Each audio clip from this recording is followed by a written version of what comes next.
ఓం నమః శివాయ, శ్రీమాత్రే నమః. మిత్రులకి, శ్రేభిలాషులకి, అలాగే నన్ను ఎంతగా ఆదరిస్తున్న యూట్యూబ్ ప్రేక్షకులందరికీ కూడా పేరు పేరు ధన్యవాదాలు. మిత్రులారా, మీ అందరికీ పరాదేవత ఎలవెలా మీతో ఉండి మీ మనోవాంఛ నెరవేర్చాలని మనస్ఫూర్తిగా కోరుకుంటున్నాను. Astro science with remedies follower అందరికీ కూడా మహాశివరాత్రి శుభాకాంక్షలు తెలియజేస్తున్నాను. అందరికీ కూడా ఆ శివభగవానుడు, పరాదేవత అమ్మవారు మీ మనసులో ఉన్న ప్రతి కోరికను కూడా ఈ శివరాత్రి ద్వారా మీకు నెరవేర్చాలని మనస్ఫూర్తిగా కోరుకుంటున్నాను. చాలామంది అడిగారు, గురువుగారు ఈ సంవత్సరం శుభముహూర్త సమయం ఎప్పుడు ఉంది? మేము తేలికైన ఉపాయం చేస్తే అఖండ ఐశ్వర్యాన్ని పొందాలి, కుబేరుడంత శక్తి పొందాలి, దానికి తేలికైన మార్గం ఏదైనా ఉందా అని చాలామంది అడిగారు. ఖచ్చితంగా ఉంది. శివపురాణం చదివిన వారికి ఈ విషయం అర్థమవుతుంది. ఎవరైతే శివపురాణం చదివారో వారు ఖచ్చితంగా కామెంట్ చేయండి. శివపురాణంలో కథ ఉంటుంది, మనకి కుబేరుడి కథ. కుబేరుడు అంతకుముందు జన్మల్లో ఒక పేదవాడిగా పుట్టడం, శివాలయానికి వెళ్ళటం, అక్కడ అంటే ఆకలి ద్వారా తన ఆకలి తీర్చుకోవడం కోసం కొన్ని ఆ దేవాలయంలో ఉన్న దీపారాధన పాయింట్ ఆఫ్ వ్యూలో ఆ దీపారాధన పండుకుతున్నప్పుడు తన వస్త్రాన్ని చింపి దీపం వెలిగించడం, ఇలాంటి కథ మనం చూస్తాం. ఆ తర్వాత జన్మలో అతను రాజుగా పుడతాడు, తర్వాత కుబేరుడిగా మారుతాడు. అంటే ఈ కథ శివపురాణంలో ఉంది. చదివిన వారు ఖచ్చితంగా కామెంట్ చేయండి. అలాగే ఎవరైతే ఈ వీడియో చూస్తున్నారో వారు ఖచ్చితంగా ఓం నమః శివాయ అని కామెంట్ చేయండి. ఎందుకంటే ఈ సమయానికి ఉన్న శక్తి అటువంటిది.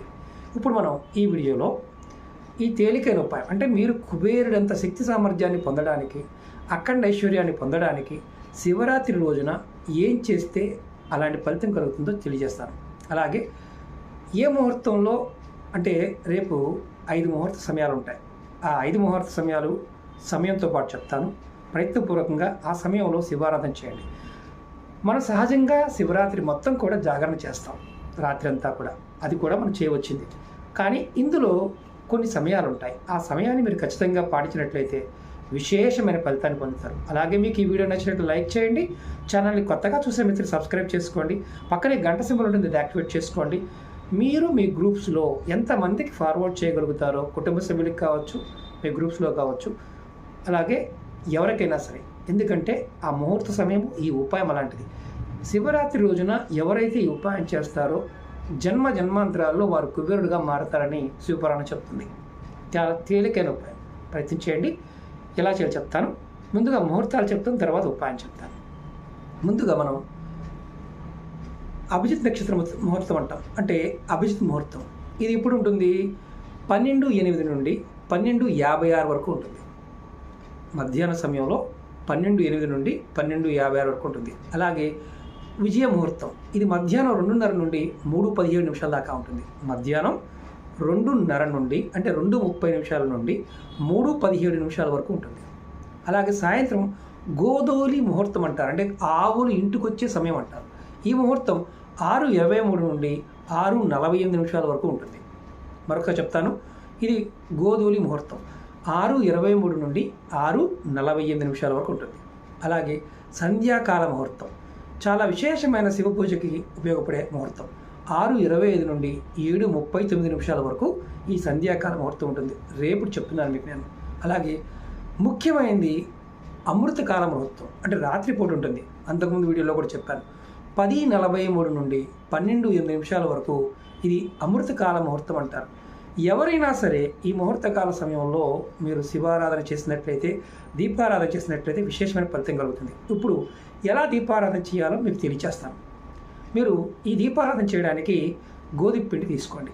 గోధుమ పిండిని మెత్తగా చేసి, మనం చపాతీ చేసుకుంటూ ఉంటాము, అలాగే పూరి చేసుకుంటాం కదా, అలా ఉండ చేసుకొని దానికి 4 పక్కల 4 ఒత్తులు వేయడానికి అందులో 4 కొమ్ములు చేయండి. ఇలా అటుపక్క ఇటుపక్క మామూలు ప్రమిది ఉంటుంది కదా, అలా 4 చేసి దానిలో తెల్లటి ఒత్తులు 4 వేసి, ఆవు నెయ్యి వేసి శివాలయంలో ఎక్కడున్నా సరే శివాలయంలో దీపారాధన చేయండి. రాత్రి సమయంలో చేస్తే విశేషమైన ఫలితం. ఆ రోజు రాత్రి మీరు జాగరణ చేసేవారు ఎవరైనా సరే శివాలయంలో ఎక్కడైనా సరే మీరు శివాలయంలో ఈ దీపారాధన చేయండి. ఒకవేళ మాకు శివాలయాల దగ్గరలో లేవు గురువుగారు, మా ఇంట్లో శివలింగం ఉంది గురువుగారు, శివుడు పటం ఉంది గురువుగారు అనేవారు కూడా ఖచ్చితంగా గోధుమ పిండితో దీపారాధన ప్రమిది చేసి దానిలో 4 ఒత్తులు తెల్లటి ఒత్తులు వేసి ఆవు నెయ్యిని వేసి దీపం వెలిగించండి. శివనామ జపం చేయండి. మీరు అష్టోత్తరం కావచ్చు, శతనామావళి కావచ్చు, ఏదైనా కావచ్చు, చేస్తే విశేషమైన ఫలితం కలుగుతుంది. ఈ ఉపాయాన్ని ఎవరైతే ఆచరిస్తారో ఈ జన్మలో, అంటే మాకు చాలామంది దరిద్రంగా ఉంది గురువుగారు, ఏమీ కలిసి రావట్లేదు గురువుగారు, మా పరిస్థితి బాగోలేదు గురువుగారు అనుకునేవారు ఎవరైనా సరే, ఇక్కడ మతము జాతి కులం లేదు, నిర్భయంగా చేయండి. ఎందుకంటే ఇది శివపురాణంలో చాలా విశేషమైన వర్ణన ఉంది. దీపారాధన పాఠాపిలో శివరాత్రి చేయటం వల్ల మీరు ఎవరైనా సరే ఇక్కడ పెద్దవాళ్ళు, చిన్నవాళ్ళు, ముసలివాళ్ళు, ఓపిక ఉన్న వాళ్ళు, చిన్న పిల్లలతో సహా చేయవచ్చు. నెలసరి ఉన్నవారు మాత్రం చేయమాకండి, ఇది ఒకటి గుర్తుంచుకోండి. అలాగే మీకు ఎవరైనా కుటుంబ సభ్యులు మరణించి పెద్ద కర్మ అవ్వలేదు అనుకోండి, అలా చేయకండి. పెద్ద కర్మ అయిన వారు ఖచ్చితంగా చేయవచ్చు, ఇబ్బంది ఏమీ లేదు. అలాగే ఇంట్లో ఎవరికి నెలసరి ఉందండి గురువుగారు, మరి మిగతా వాళ్ళు చేయవచ్చా? నెలసరి ఉన్నవారు పక్కన పెట్టి మిగతా వారు గుడికి వెళ్ళి చేసుకోవచ్చు, ఎలాంటి ఇబ్బంది లేదు. మీరు ఈ శివరాత్రి సమయాన్ని కనుక ఖచ్చితంగా వినియోగించుకోగలిగితే అఖండ ఐశ్వర్యాన్ని పొందుతారు. ఇది శివపురాణంలో ఉంది. అంటే ఇది పెద్ద కథ, దీన్ని మళ్ళీ పెద్దగా చెప్పడం అంటే అవ్వదు కాబట్టి షార్ట్గా చెప్తున్నాను. అలాగే ముహూర్త సమయాలు కూడా చెప్పాను కదా, మరి ఏం చేస్తే ముహూర్త సమయంలో అవుతుంది? ఎటువంటి పనినైనా సరే ఆ ముహూర్త సమయంలో చేయటం వల్ల పనులు అవుతాయి. అలాగే ఆ సమయంలో మనం దీపారాధన చేయటం వల్ల, శివనామ స్మరణ చేయటం వల్ల కూడా శివరాత్రి రోజున మీకు విశేషమైన ఫలితం కలుగుతుంది. అలాగే చాలామంది అడుగుతూ ఉంటారు, గురువు గారు నేను మంత్ర సాధన చేయాలనుకుంటున్నాను, ఏ టైంలో చేస్తే నాకు త్వరగా సిద్ధిస్తుంది?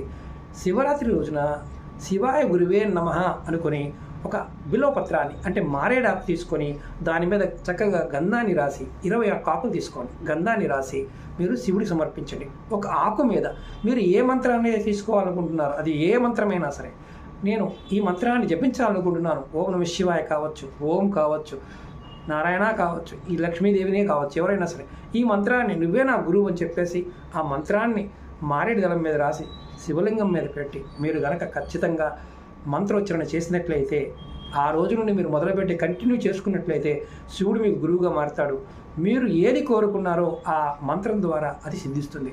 చాలా అద్భుతమైన సమయం, ఎందుకంటే సంవత్సరంలో ఒకసారి వస్తుంది. ఈ సమయాన్ని మీరు ప్రతి వాళ్ళు వినియోగించుకోండి.